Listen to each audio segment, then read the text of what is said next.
Muito bem, isso mesmo, Albeniz Reni. Já estamos aqui ao lado da nossa entrevistada de hoje, né? Hoje é um dia bem especial, Dia Nacional da Educação de Surdos, nesta data. E a gente convidou aqui a Andresa Luna, que é do IFRN, é intérprete, tradutora, né, de Libras Português do IFRN Santa Cruz. E a gente vai falar sobre esta data, né? Bom, primeiro, Andresa, muito obrigado por atender o convite de estar aqui hoje conosco conversando sobre esse assunto, né? Bom dia. Então, bom dia, pessoal. Eu vou pedir desculpas porque eu não vou continuar interpretando. Bom dia, João. Bom dia, ouvintes da Rádio Santa Cruz. E hoje é um dia realmente muito especial. É um dia que nós lutamos, né? Lembra-se todas as lutas da comunidade surda para a educação bilíngue, que infelizmente ainda não tem, né, essa luta ainda precisa ganhar mais força, apesar das legislações, apesar das leis, mas o cumprimento efetivo dela ainda está bem aquém do que deveria. Certo. Você poderia contextualizar aqui a gente, os nossos ouvintes, né, o porquê dessa data, qual a importância dela, né, e o que é essa educação de surdos que hoje está sendo comemorado nessa data? Então, João, essa data ela é marcada porque foi no ano de 2002 que foi oficializada, né, legalmente reconhecida a língua de sinais como a língua da comunidade surda, né, de expressões voltada à comunidade surda. E aí tem um mito que, inclusive, eu mesma falei durante muitos anos, que a Libras ela seria a segunda língua oficializada, né, oficial do nosso país. E não, a Libras não é oficializada aqui no nosso país. Ela é uma língua reconhecida, mas não é nossa segunda língua oficial. Então, diante dessa lei, que é a Lei 10.436, se eu não me engano, então, essa lei ela traz toda a explicação para a educação dos surdos. Então, reconhece o uso da língua de sinais e coloca, insere o uso da língua de sinais dentro das salas de aulas regulares, sala de aulas especiais, como antes eram ditos, né? E sala de aulas que são próprias para os surdos. Então, existem leis que garantem esse acesso, né, e essa educação aos nossos surdos. Sim, sim, existe. Recentemente, a LBI foi a Lei de Diretrizes e Bases da Educação. Ela LDB, perdão, LBI é a Lei da Inclusão. Então, a LDB ela também foi reformulada, e na LDB ela traz claramente alguns trechos que, se eu não me engano, é no capítulo 5, ela fala claramente sobre a educação bilíngue para os surdos e que tem que haver a presença do professor bilíngue. Então, hoje, se nós formos olhar as escolas de Santa Cruz de educação infantil, até porque a lei assegura que a educação ela seja ofertada desde da idade zero, né, até a vida inteira do sujeito. Então, se nós olharmos as escolas aqui de Santa Cruz de educação infantil, nós não vamos encontrar a presença do professor surdo, mas nós vamos encontrar o aluno surdo em sala de aula. E aí, eu falo para as famílias, que com certeza são ouvintes da Rádio Santa Cruz, se o seu filho é surdo, está matriculado numa escola de ensino regular e não tem o professor de Libras, porque é preciso ter um professor bilíngue, não aceitem a presença do intérprete de Libras. Por quê? Porque na educação infantil, a presença do intérprete de Libras, ele vai provocar uma confusão mental para essa criança que está em desenvolvimento, porque o professor regente da sala de aula é ele quem ensina. O intérprete de Libras, ele é o mediador da língua. Se ele é o mediador da língua, ele não tem as competências necessárias para alfabetizar. Então, o direito dessas famílias é cobrar o professor bilíngue em sala de aula para que os seus filhos sejam alfabetizados na língua de sinais, como chamamos a L1, né, a sua primeira língua, e a segunda língua é o português na modalidade escrita. Hoje, a maioria dos surdos, eles não sabem a língua portuguesa na modalidade escrita. Por quê? Porque não conseguem ser alfabetizados na língua de sinais.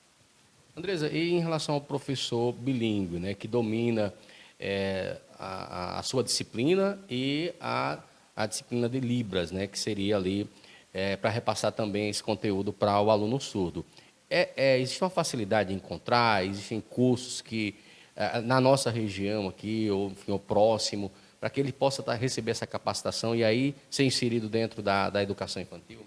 Então, João, em relação à formação do professor bilíngue, o nosso Estado ainda eu falo do Estado, não só da nossa cidade, é muito carente em relação à formação. Nós temos o curso de Letras Libras na UFRN, que foi um desbravamento, ainda está sendo desbravado, que traz a formação do Letras Libras, como fala, mas a primeira formação é letras com ênfase na língua de sinais. Então, o que acontece? Temos esses professores, né, esses estudantes que estão aí se formando e outros já formados. Existem professores pedagogos, né, formados em pedagogia, e aí a gente pensa, a pedagogia ela é para os ouvintes, ela foi construída para as crianças, para o público ouvinte. Ela não foi construída para o sujeito surdo. Mas tem a formação pedagógica.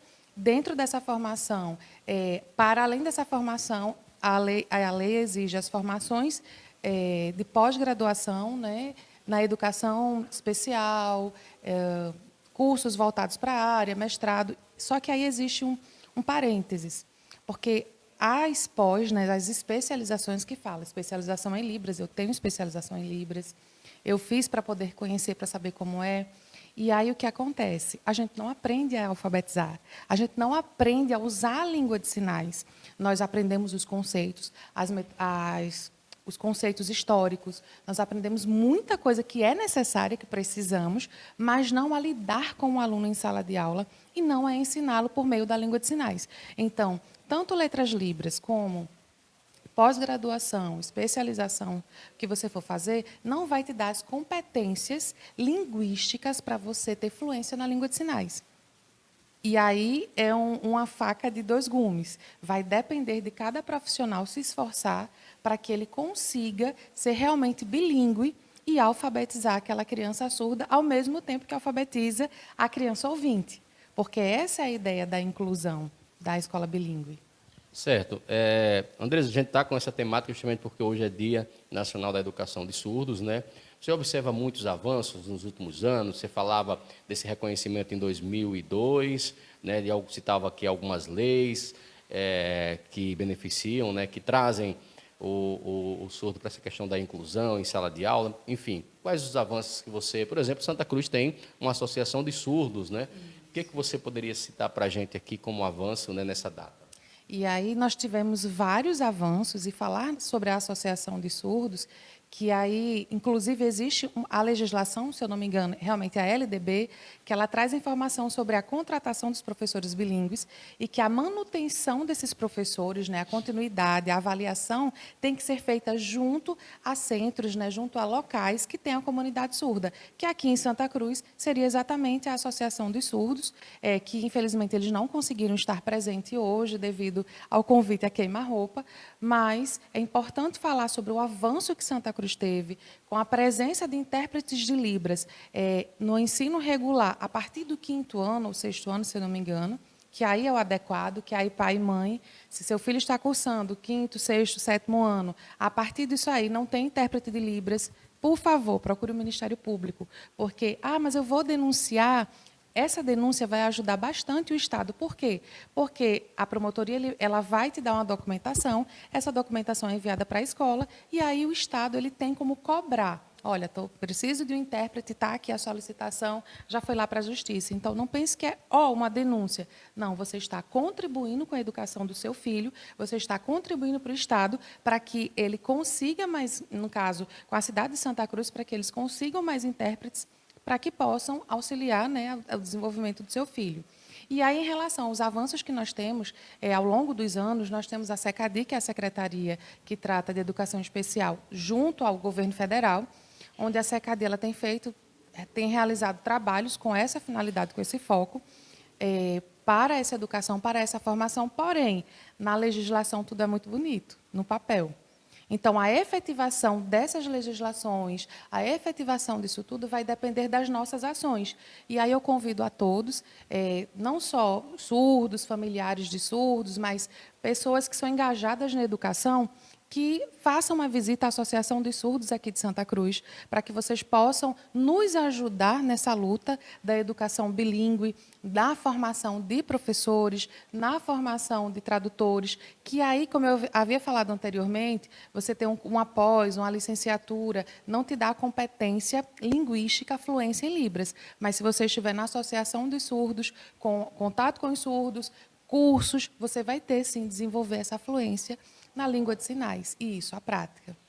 Andrés, e dentro do IFRN, né, como é, na prática, a educação para surdos, né, você que é a intérprete, né, e está no dia a dia, enfim, como é que é esse trabalho? Então, a educação para os surdos dentro do IFRN, aí nós abrimos um parênteses. Os surdos eles não estão chegando na rede federal de educação, pelo menos aqui em Santa Cruz, como também não estão chegando na Facisa. E aí, não existe surdos para estudarem? Sim, existe bastante surdos aqui. Inclusive, eu acho que o último censo do IBGE ele traz aproximadamente 5% da população brasileira com algum tipo de surdez. E aí, o que acontece? Por que que eles não chegam lá? Porque a educação infantil, a educação básica, está bem fragilizada para a comunidade surda e não dá a eles, não ofertam a eles qualidades para que eles possam ingressar, né, no processo seletivo do IFRN ou da Facisa, para um curso técnico, ou para uma especialização, ou para uma graduação. Porém, recentemente, no curso Mulheres 1000, nós temos uma aluna surda matriculada, e aí essa aluna tem o acesso, né, a intérprete de Libras, que no caso sou eu, tem acesso ao material com antecedência, muitas vezes, dependendo da necessidade. Então, o IF ele tem procurado, né, todos os IFs, eles têm um núcleo chamado NAPNE, que esse núcleo, inclusive, foi criado pela SECADI, a Secretaria de Educação Especial, em âmbito federal, e aí foi exigido que todos os campos dos IFs tivessem esse núcleo, que é o Núcleo de Apoio às Pessoas com Necessidades Educacionais Específicas, que tem foco nesse atendimento, nesse suporte ao aluno, ao estudante com algum tipo de deficiência, também com foco na surdez. E é por isso que, mesmo sem surdos, a princípio, todos os campos do IFRN tiveram o intérprete de Libras, antes mesmo que os surdos chegassem, em cumprimento da legislação. Certo. Andrés, eu queria agradecer a você e, ao mesmo tempo, deixar você à vontade aqui para algo que você queira colocar, repassar para os nossos ouvintes, para as famílias dos surdos, né? Enfim, para toda a comunidade aí, algo que não foi perguntado, mas que você considera importante aqui repassar para os ouvintes. Então, como nós estamos falando de educação, eu acho importantíssimo trazer o tema, que todo mundo sabe que o IFRN está em greve, né, a rede federal voltada à educação. Ah, mas por que isso, né? Então, nós estamos, pelo menos eu sou intérprete de Libras, eu sou técnico administrativo, que chamam de TAI, né, TAI nas publicações, e nós estamos, no último governo, sofremos, né, 7 anos, na verdade, sem nenhum reconhecimento, onde a educação foi cerceada, literalmente, o nosso direito de reivindicar, de poder fazer greve, de cobrar. E essa greve não é só para os servidores. É para cobrar direito dos alunos, dos estudantes que chegam na escola sem se alimentar, na melhoria nas condições de bolsa para os estudantes e para a manutenção dos campos. Então, assim, é um apelo que fazemos à comunidade que nos ajude nesse processo, que não estamos só pleiteando, né, querendo melhorias salariais, mas esse reconhecimento de que nós somos profissionais da educação e de que a educação muda o mundo. Então, todo mundo passa pela base educativa. E os institutos federais têm uma educação de qualidade prevista por lei. E aqui na cidade de Santa Cruz nós ofertamos isso e deixar bem claro que o IFRN é de vocês, é da comunidade, é dos impostos que vocês pagam. Então, aproveitando esse momento que estamos falando de educação, e o nosso foco, a educação dos surdos, é um apelo também que eu faço aos responsáveis pela educação municipal, educação estadual aqui na cidade de Santa Cruz, que voltem o olhar para a comunidade surda, que observem nas suas escolas os surdos que estão matriculados, que o menino é nervoso, o menino não fica quieto, mas imagine você não conseguir se comunicar. Imagine você não poder brincar com seus coleguinhas porque você não sabe se comunicar. Então, é natural que essa criança fique agitada. Então, pai, mãe, responsáveis por essas crianças, vão em busca dos seus direitos. Não se calem, não tenham vergonha. Seus filhos podem ser o que quiserem. Eles podem ser professor, podem ser advogado. Eu já viajei anos a queima-roupa de Recife para Natal com surdos dirigindo. Então, seus filhos podem ser qualquer profissional, assim eles queiram. Mas, para isso, é preciso que o que está no papel, na legislação, seja efetivado nos municípios e aqui em Santa Cruz, o apelo às autoridades que olhem para a educação dos surdos na nossa cidade. Ok, então aqui a gente agradece mais uma vez. Muito obrigado, Andresa Luna. Agradecer ao apoio técnico aqui de Chagas Costa, João Fernandes para o Primeira Hora, Albeniz Reni. É com você aí nos estúdios.